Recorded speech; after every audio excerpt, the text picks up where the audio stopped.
Kylian Mbappe, at this very moment, is the best player in the world. Hands down. The man is just clutch. He makes things happen. He's aware for the entire 90 minutes. He wants to be on the ball. He wants to run at players. He's the quickest thing at the World Cup, probably. He's just amazing, man. The skill, the dribbling, the finishing. The man is a star. We know that. But he is beginning to eclipse Messi and Ronaldo. I said that the other day, right? It's up for debate, but Kylian Mbappe is currently the world's best player. Forget Ballon d'Or awards and FIFA awards or whatnot. I'm giving him the award. France 2, Denmark 1. What was actually my prediction for this game? What was my prediction? Can't remember, you know. I did predict the France win, but the exact score prediction, what did I go for? I can't find it. I can't find it. It's not so important, but I can't find it. Oh, I'm looking in the wrong book. I am looking in the wrong book. I need to see if I actually got the predictions spot on, because I showed some faith in France breaking the champions' curse of getting knocked out in the first round as defending champions. And they did. 2-0 France. That was my prediction.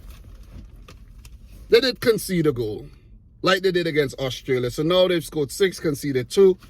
And they know what they need to work on. They need to go and watch how they concede those goals, and they need to work on that. Of course, balls into the box. Australia, a square against Denmark from a set piece that bounced, headed in by Christensen. Let's double back and let's break down this game properly. It won't be long. We won't be long, right? I promise. But let's break down this game properly. The lineups. Didier Deschamps made 4 changes. Freshen up the team. Making his players happy as well, because they have quality. So you're not going to play Konate in back-to-back games when you could say, hey, Varane, come through. You know what I'm saying? Hey, Koundé, come through. Theo Hernandez came in as well for his brother who was injured. Rest of the lineup, I think, remained the same. But you could see where France is lacking. Defense. That's where the questions are. So Didier Deschamps are looking to get everybody up to speed, gelling with the team. You see what I'm saying? For Denmark, they made 4 changes. Denmark brought in more busy players that could run around, with the exception of Cornelius, though. But Lindstrom, Damsgaard, Nelson at the back, Simon Kjaer sat out, Dolberg, and I think Skov Olsen sat out. And another player, Delaney, who's out of the World Cup. But it was all France. First 15 minutes, Denmark, they were dealing with it. And Schmeichel was forced into his first big save in the 21st minute. France won top. The first 40 minutes or so, mostly France, but still scoreless.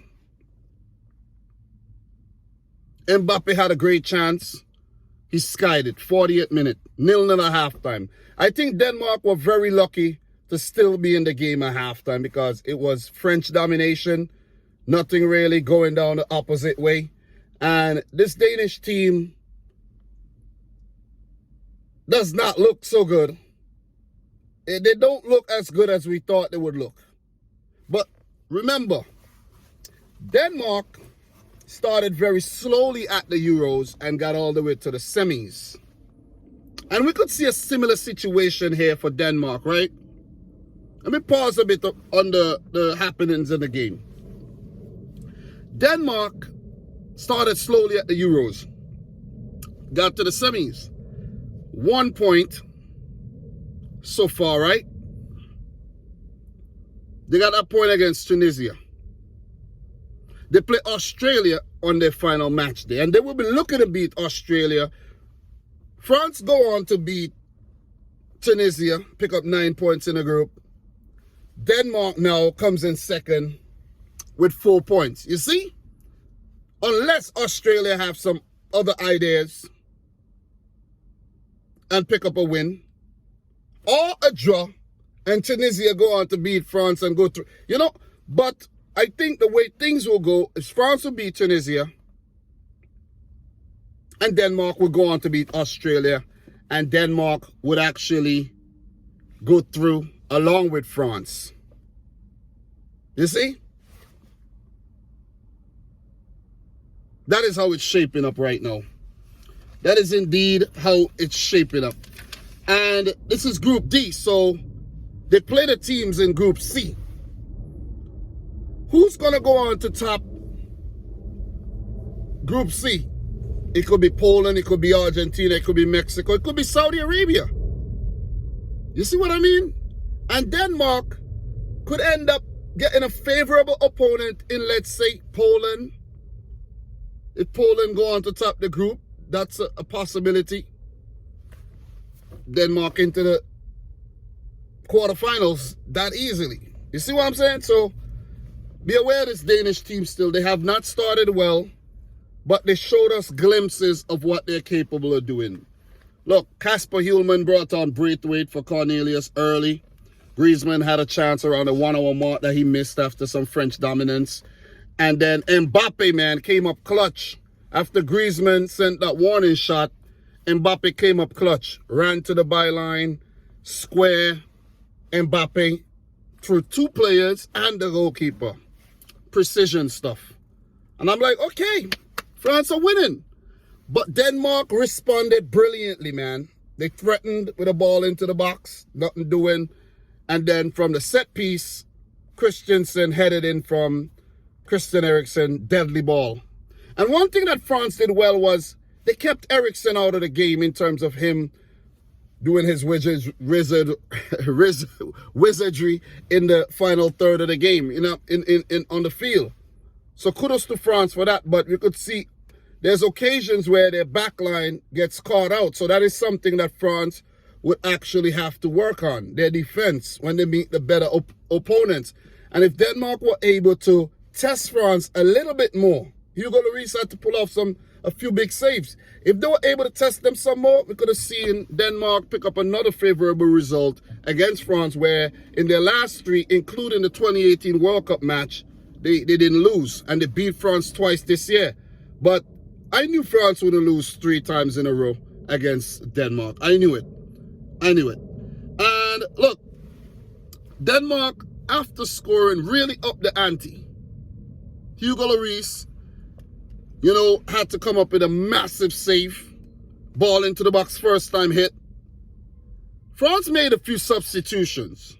Varane and Dembele off, Konate and Coman on. Good substitution, fresh legs. Varane not fully fit, so they saw that they were struggling, made the changes. Rabiot had a spectacular effort that went wide, and if that had gone in, oh man, that would have matched the Richarlison strike. And France was showing intent and desire to go on to win the game. And look, Denmark, they were also showing intent to win the game, and maybe that was their mistake or their undoing. They still was positive. They should have probably said, hey man, let's close up shop. We're lucky that we got back in this game after not playing well. Let's just take what we have. But they didn't. They didn't. Braithwaite, he had an effort that kissed the post. But then Kylian Mbappe, man, Griezmann, I got to give a lot of credit to Griezmann. I got to give a lot of credit to Griezmann. Another player I also have to give a lot of credit to is Aurelien Tchouameni. I haven't said his name throughout the video, but he deserves a lot of credit too.